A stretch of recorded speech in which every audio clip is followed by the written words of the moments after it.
नमामि शमीशाननिर्वाणरूपं विभुं व्यापकं ब्रह्मवेदस्वरूपं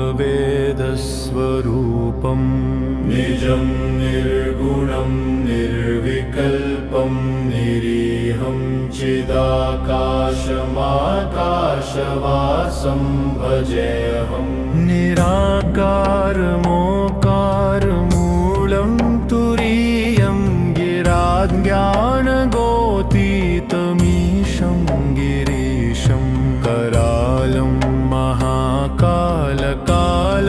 कृपालं गुणाघारसंसारपारं नतोऽहं तुषाराद्रिसंकाशगौरं गभीरं मनोभूतकोटिप्रभाश्रीशरीरं स्फुरन्मौलिकल्लोलिनी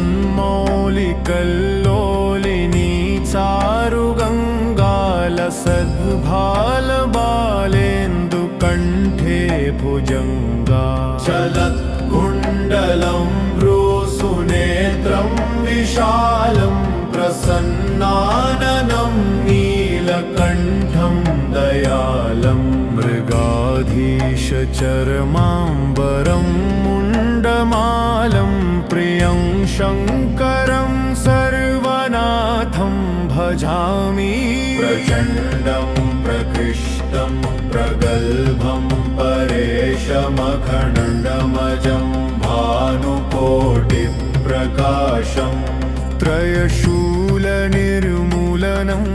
शूलपाणिं भजेऽहं भवानीपतिं भावगम्यम्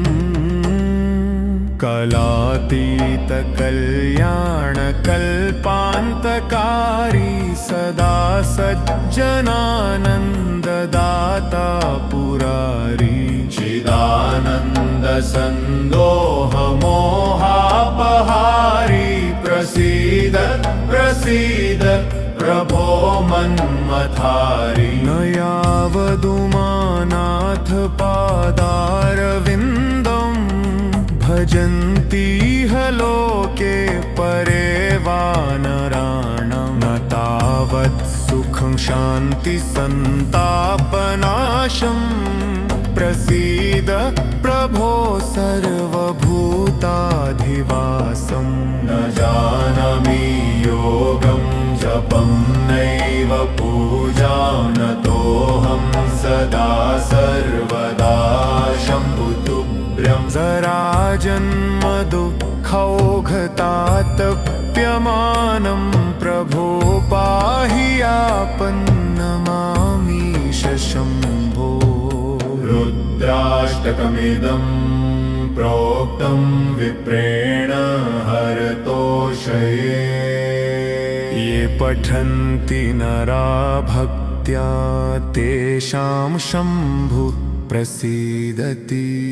नमामि शमीशाननिर्वाणरूपं विभुं व्यापकं ब्रह्मवेदस्वरूपं निजं निर्गुणं निर्विकल्पं निरीहं चिदाकाशमाकाशवासं भजेऽहं निराकारमोकारमूलं तुरीयं गिराज्ञानगोतीतमीशं गिरीशं करालं महाकालकालं कृपालं गुणाघारसंसारपारं नतोऽहं तुषाराद्रिसंकाशगौरं गभीरं मनोभूतकोटिप्रभाश्रीशरीरं स्फुरन्मौलिकल्लोलिनी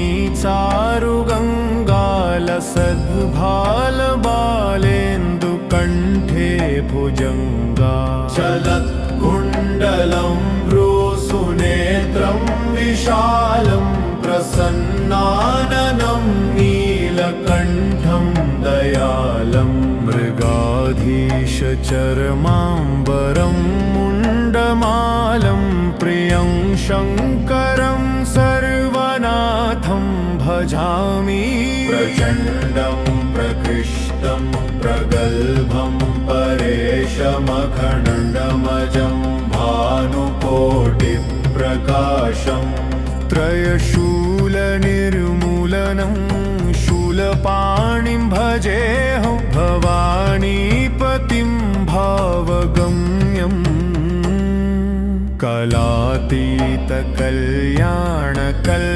कलातीतकल्याणकल्पान्तकारी सदा सज्जनानन्ददाता पुरारी चिदानन्दसन्दोहमोहापहारी प्रसीद प्रसीद प्रभो मन्मथारी न यावदुमानाथ पादारविन्दम् भजन्ति ह लोके परे वानराणां न तावत् सुखं शान्ति सन्तापनाशं प्रसीद प्रभो सर्वभूताधिवासं न जानामि योगं जपं नैव पूजां नतोऽहं सदा सर्वदा शम्भुतुभ्यं जराजन्मदुःखौघतातप्यमानं प्रभो पाहि आपन्नमामीश शम्भो रुद्राष्टकमिदं प्रोक्तं विप्रेण हरतोषये ये पठन्ति नरा भक्त्या तेषां शम्भु प्रसीदति नमामि शमीशाननिर्वाणरूपं विभुं व्यापकं ब्रह्मवेदस्वरूपं निजं निर्गुणं निर्विकल्पं निरीहं चिदाकाशमाकाशवासं भजेऽहं निराकारमोकारमूलं तुरीयं गिराज्ञानगोतीतमीशं गिरीशं करालं महाकालकालं कृपालं गुणाघारसंसारपारं नतोऽहं तुषाराद्रिसंकाशगौरं गभीरं मनोभूतकोटिप्रभाश्रीशरीरं स्फुरन्मौलिकल्लोलिनी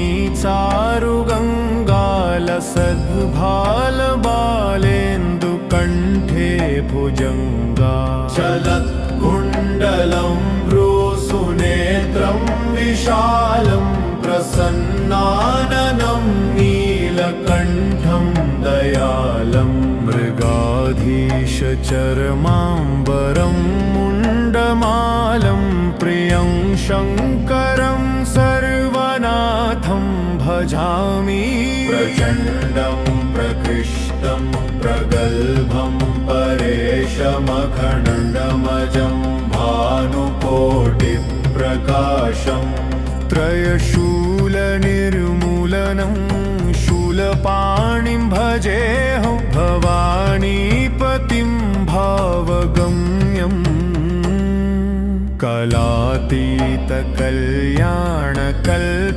कलातीतकल्याणकल्पान्तकारी सदा सज्जनानन्ददाता पुरारी चिदानन्दसन्दोहमोहापहारी प्रसीद प्रसीद प्रभो मन्मथारी न यावदुमानाथ पादारविन्दम् भजन्ति ह लोके परे वानराणां न तावत् सुखं शान्ति सन्तापनाशं प्रसीद प्रभो सर्वभूताधिवासं न जानामि योगं जपं नैव पूजां नतोऽहं सदा सर्वदा शम्भुतुभ्यं जराजन्मदुःखौघतातप्यमानं प्रभो पाहि आपन्नमामीश शम्भो रुद्राष्टकमिदं प्रोक्तं विप्रेण हरतोषये ये पठन्ति नरा भक्त्या तेषां शम्भुः प्रसीदति नमामि शमीशाननिर्वाणरूपं विभुं व्यापकं ब्रह्मवेदस्वरूपं निजं निर्गुणं निर्विकल्पं निरीहं चिदाकाशमाकाशवासं भजेऽहं निराकारमोकारमूलं तुरीयं गिराज्ञानगोतीतमीशं गिरीशं करालं महाकालकालं कृपालं गुणाघारसंसारपारं नतोऽहं तुषाराद्रिसंकाशगौरं गभीरं मनोभूतकोटिप्रभाश्रीशरीरं स्फुरन्मौलिकल्लोलिनी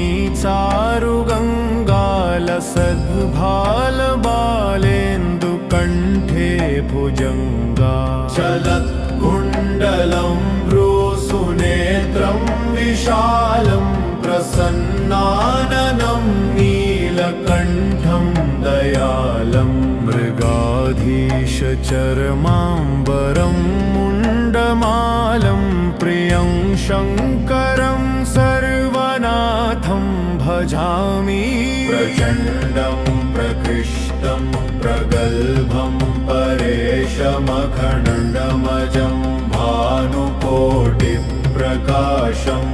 त्रयशूलनिर्मूलनं शूलपाणिं भजेऽहं भवानीपतिं भावगम्यम्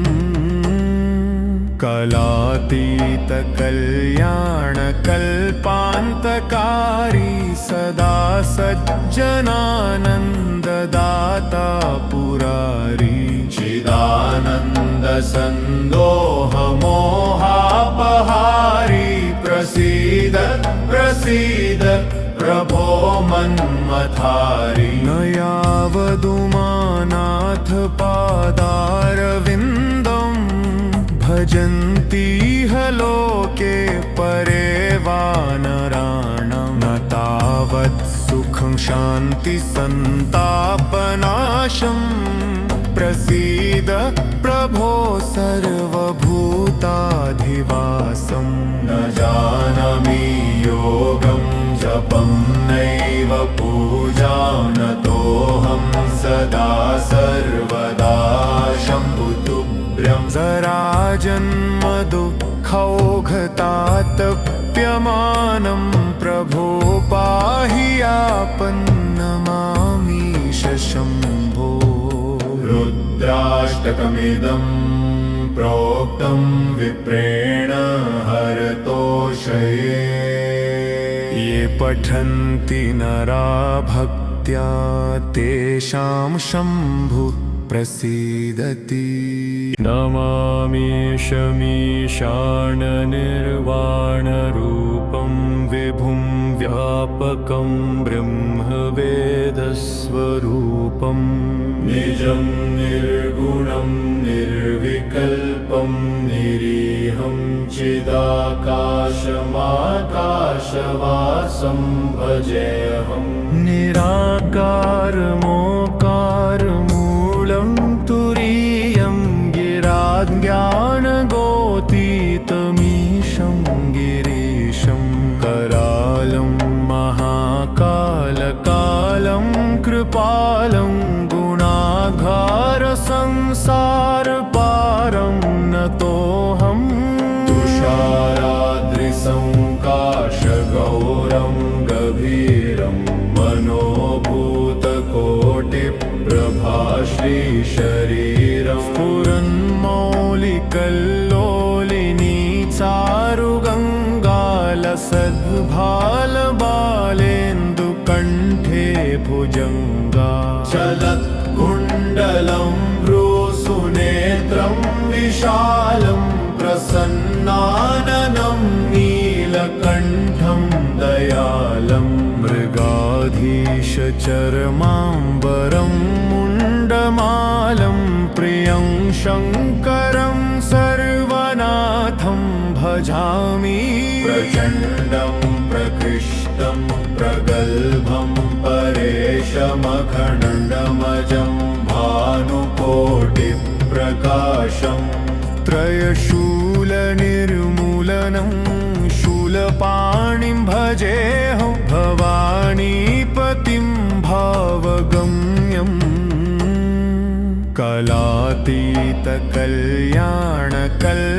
कलातीतकल्याणकल्पान्तकारी सदा सज्जनानन्ददाता पुरारी चिदानन्दसन्दोहमोहापहारी प्रसीद प्रसीद प्रभो मन्मथारी न यावदुमानाथ पादारविन्दं भजन्ति ह लोके परे वानराणां न तावत् सुखं शान्ति सन्तापनाशं प्रसीद प्रभो सर्वभूताधिवासं न जानामि योगं जपं नैव पूजां नतोऽहं सदा सर्वदा शम्भुतुभ्यं जराजन्मदुःखौघतातप्यमानं प्रभो पाहि आपन्नमामीश शम्भो रुद्राष्टकमिदं प्रोक्तं विप्रेण हरतोषये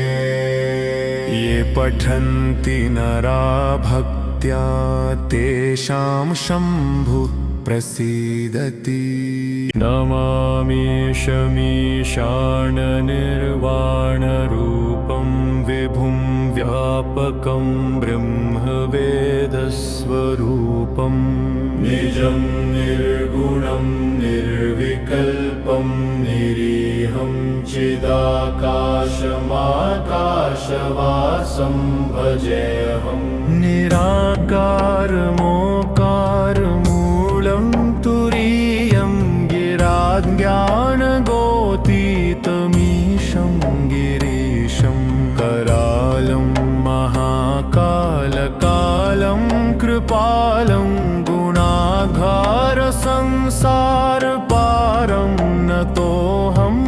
तुषाराद्रिसंकाशगौरं गभीरं मनोभूतकोटिप्रभाश्रीशरीरं स्फुरन्मौलिकल्लोलिनी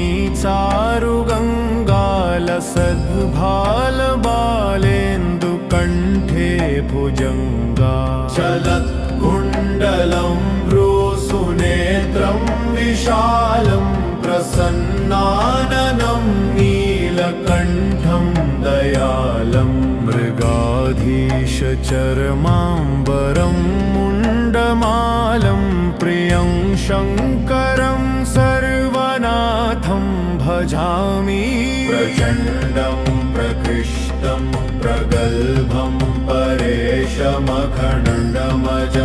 भानुकोटिप्रकाशं त्रयशूलनिर्मूलनं शूलपाणिं भजेऽहं भवानीपतिं भावगम्यम्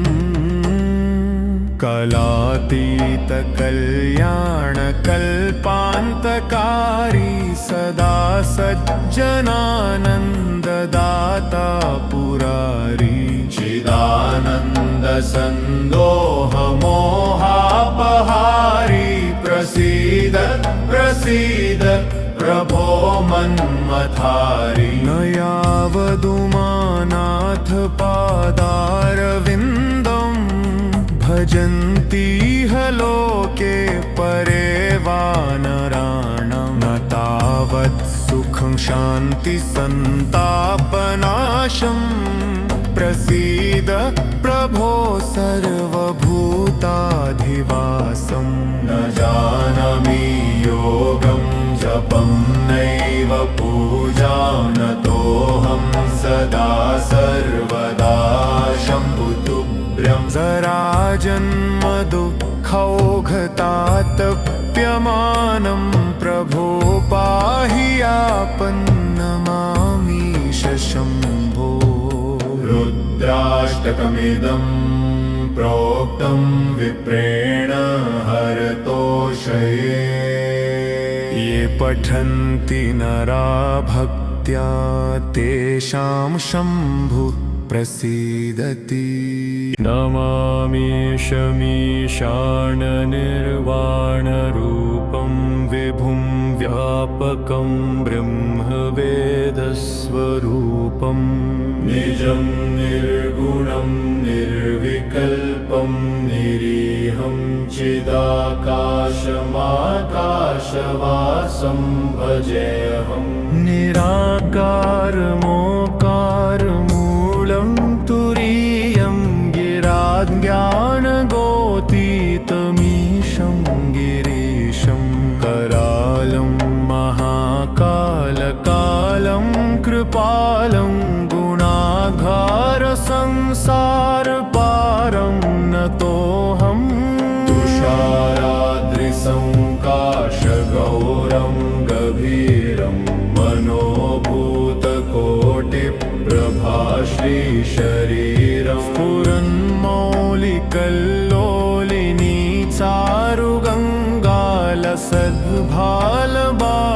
चारुगङ्गालसद्भालबालेन्दुकण्ठे भुजङ्गा चलत्कुण्डलं भ्रूसुनेत्रं विशालं प्रसन्नाननं नीलकण्ठं दयालं मृगाधीशचर्माम्बरं मुण्डमालं प्रियं शङ्करं सर्वनाथं भजामि प्रचण्डं प्रकृष्टं प्रगल्भं परेशमखण्डमजं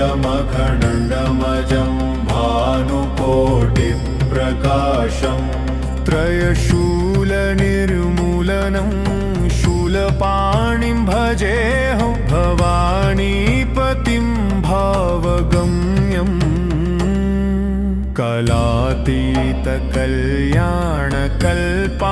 कलातीतकल्याणकल्पान्तकारी सदा सज्जनानन्ददाता पुरारी चिदानन्दसन्दोहमोहापहारी प्रसीद प्रसीद प्रभो मन्मथारी न यावदुमानाथ पादारविन्दं भजन्ति ह लोके परे वानराणां न तावत् सुखं शान्ति सन्तापनाशं प्रसीद प्रभो सर्वभूताधिवासं न जानामि योगं जपं नैव पूजां नतोऽहं सदा सर्वदा शम्भुतुभ्यं जराजन्म दुःखौघतातप्यमानं प्रभो पाहि आपन्नमामीश शम्भो रुद्राष्टकमिदं प्रोक्तं विप्रेण हरतोषये ये पठन्ति नरा भक्त्या तेषां शम्भु प्रसीदति नमामीशमीशाननिर्वाणरूपं विभुं व्यापकं ब्रह्मवेदस्वरूपं निजं निर्गुणं निर्विकल्पं निरीहं चिदाकाशमाकाशवासं भजेऽहं निराकारमोकारमूलं तुरीयं गिराज्ञानगोतीतमीशं गिरीशं करालं महाकालकालं कृपालं गुणाघारसंसारपारं नतोऽहं तुषाराद्रिसंकाश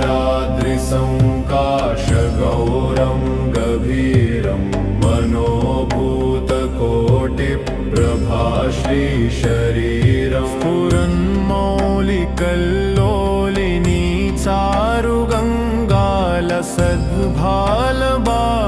चारुगङ्गालसद्भालबालेन्दुकण्ठे भुजङ्गा चलत्कुण्डलं भ्रूसुनेत्रं विशालं प्रसन्नाननं नीलकण्ठं दयालं मृगाधीशचर्माम्बरं मुण्डमालं प्रियं शङ्करं सर्वनाथं भजामि प्रचण्डं प्रकृष्टं प्रगल्भं परेशमखण्डमजं भानुकोटिप्रकाशं त्रयशूलनिर्मूलनं शूलपाणिं भजेऽहं भवानीपतिं भावगम्यम्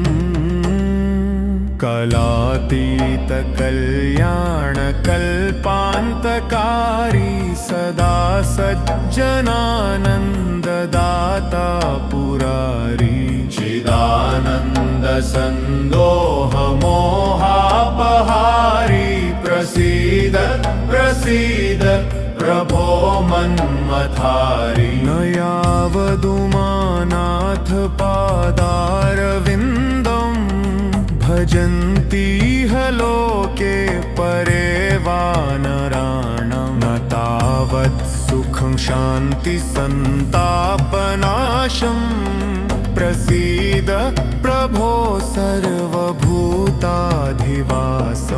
न जानामि योगं जपं नैव पूजां नतोऽहं सदा सर्वदा शम्भुतुभ्यं जराजन्मदुःखौघतातप्यमानं प्रभो पाहि आपन्नमामीश शम्भो रुद्राष्टकमिदं प्रोक्तं विप्रेण हरतोषये ये पठन्ति नरा भक्त्या तेषां शम्भु प्रसीदति नमामीशमीशाननिर्वाणरूपं विभुं व्यापकं ब्रह्मवेदस्वरूपं निजं निर्गुणं निर्विकल्पं निरीहं चिदाकाशमाकाशवासं भजेऽहं निराकारमोकारमूलं तुरीयं गिराज्ञानगोतीतमीशं गिरीशं करालं महाकालकालं कृपालं गुणाघारसंसारपारं नतोऽहं तुषाराद्रिसंकाशगौरं गभीरं मनोभूतकोटिप्रभाश्रीशरीरं स्फुरन्मौलिकल्लोलिनी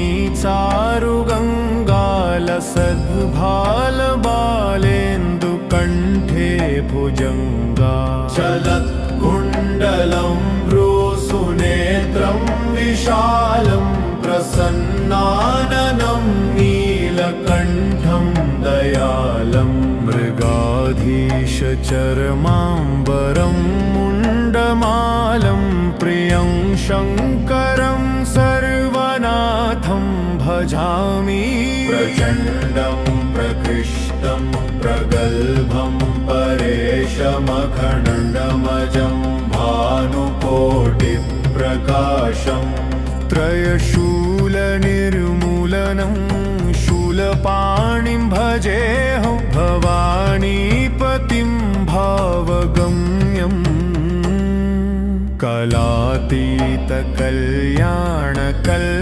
कलातीतकल्याणकल्पान्तकारी सदा सज्जनानन्ददाता पुरारी चिदानन्दसन्दोहमोहापहारी प्रसीद प्रसीद प्रभो मन्मथारी न यावदुमानाथ पादारविन्दं भजन्ति ह लोके परे वानराणां न तावत् सुखं शान्ति सन्तापनाशं प्रसीद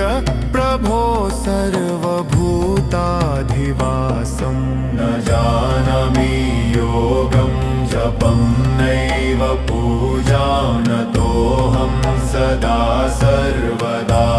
शम्भुतुभ्यं जराजन्म दुःखौघतातप्यमानं प्रभो पाहि आपन्नमामीश शम्भो रुद्राष्टकमिदं प्रोक्तं विप्रेण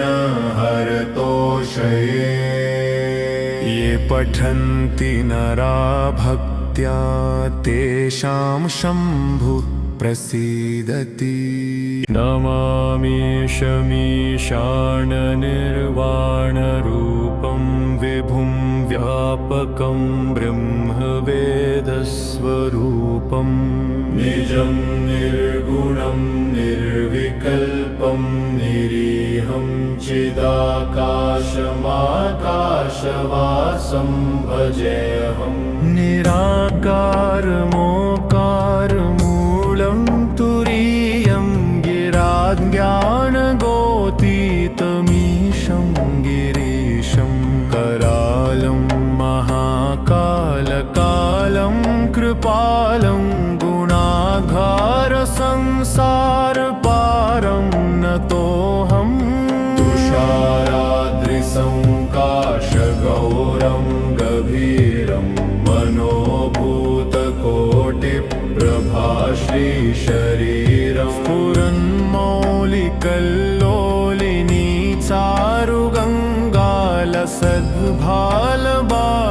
चारुगङ्गालसद्भालबालेन्दुकण्ठे भुजङ्गा चलत्कुण्डलं भ्रूसुनेत्रं विशालं प्रसन्नाननं नीलकण्ठं दयालं मृगाधीशचर्माम्बरं मुण्डमालं प्रियं शङ्करं सर्वनाथं भजामि प्रचण्डं प्रकृष्टं प्रगल्भं परेशमखण्डमजं भानुकोटिप्रकाशं त्रयशूलनिर्मूलनं शूलपाणिं भजेऽहं भवानीपतिं भावगम्यम्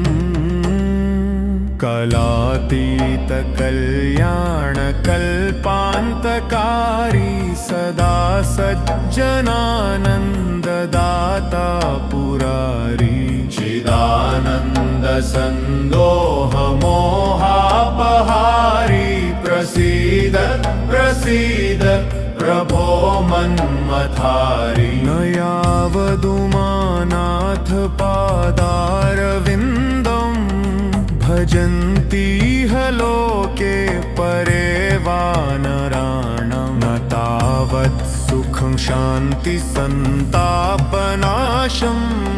प्रसीद प्रभो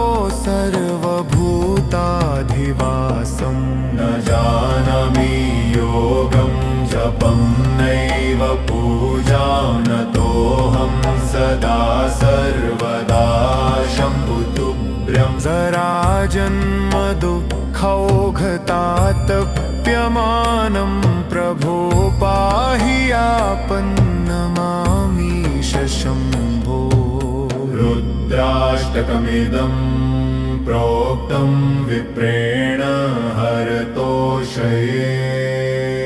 ये पठन्ति नरा भक्त्या तेषां शम्भु प्रसीदति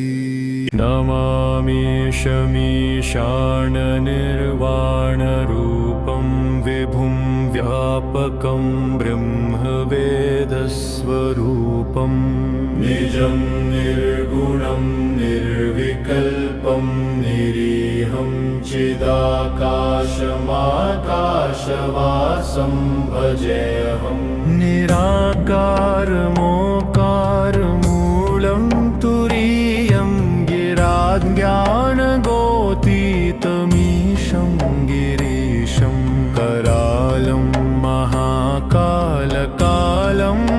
पालं गुणाघार संसार पारं नतोऽहम् तुषाराद्रिसंकाशगौरं गभीरं मनोभूतकोटिप्रभाश्रीशरीरं स्फुरन्मौलिकल्लोलिनी चारुगङ्गालसद्भालबालेन्दुकण्ठे भुजङ्गा चलत्कुण्डलं भ्रूसुनेत्रं विशालं प्रसन्नाननं नीलकण्ठं दयालं मृगाधीशचर्माम्बरं मुण्डमालं प्रियं शङ्करं सर्वनाथं भजामि प्रचण्डं प्रकृष्टं प्रगल्भं परेशमखण्डमजं भानुकोटिप्रकाशं त्रयशूलनिर्मूलनं शूलपाणिं भजेऽहं भवानीपतिं भावगम्यम्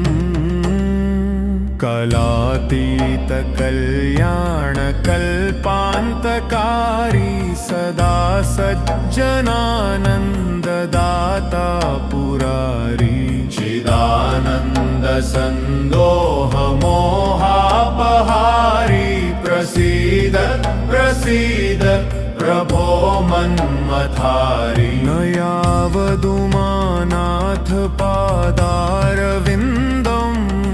भजन्तीह लोके परे वानराणां न तावत् सुखं शान्तिसन्तापनाशं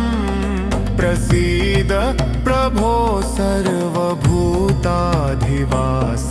न जानामि योगं जपं नैव पूजां नतोऽहं सदा सर्वदा शम्भुतुभ्यं जराजन्म दुःखौघतातप्यमानं प्रभो पाहि आपन्नमामीश शम्भो रुद्राष्टकमिदं प्रोक्तं विप्रेण हरतोषये ये पठन्ति नरा भक्त्या तेषां शम्भु प्रसीदति इति श्रीरामचरितमानसे उत्तरकाण्डे श्रीगोस्वामी तुलसीदासकृतं श्रीरुद्राष्टकं सम्पूर्णम्।